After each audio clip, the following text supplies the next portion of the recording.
بسم اللہ الرحمن الرحیم۔ ہم جو فجر کی نماز ادا کرتے ہیں اس میں 2 رکعتیں فرض پڑھتے ہیں، اس کی کیا حکمت ہے؟ فجر کی نماز سب سے پہلے کس نے ادا کی؟ ناظرین، ہم آپ کو آج اس کے بارے میں بتائیں گے۔ جس وقت اللہ تعالیٰ نے ان کو دنیا میں اتارا اس وقت دنیا میں رات چھائی ہوئی تھی۔ حضرت آدم علیہ السلام جنت کی روشنی سے نکل کر دنیا کی اس تاریک اور اندھیری رات میں دنیا میں تشریف لائے۔ اس وقت ہاتھ سچائی نہیں دیتا تھا۔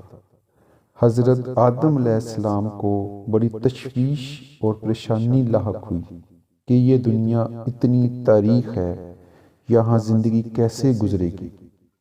نہ کوئی چیز نظر آتی ہے، نہ جگہ سمجھ میں آتی ہے کہ کہاں ہیں، کہاں جائیں گے۔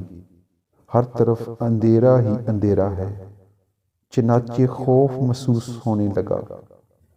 اس کے بعد آہستہ آہستہ روشنی ہونے لگی، صبح کا نور چمکنے لگا، صبح صادق ظاہر ہوئی تو حضرت آدم علیہ السلام کی جان میں جان آئی۔ اس وقت حضرت آدم علیہ السلام نے سورج سے نکلنے سے پہلے 2 رکعتیں بطور شکرانہ ادا فرمائیں۔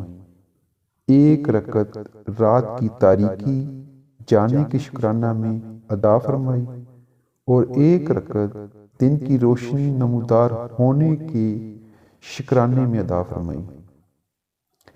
یہ 2 رکعتیں اللہ تعالیٰ کو اتنی پسند آئی کہ اللہ تعالیٰ نے ان کو حضور اقدس صلی اللہ علیہ وآلہ وسلم کی امت پر فرض فرما دیا۔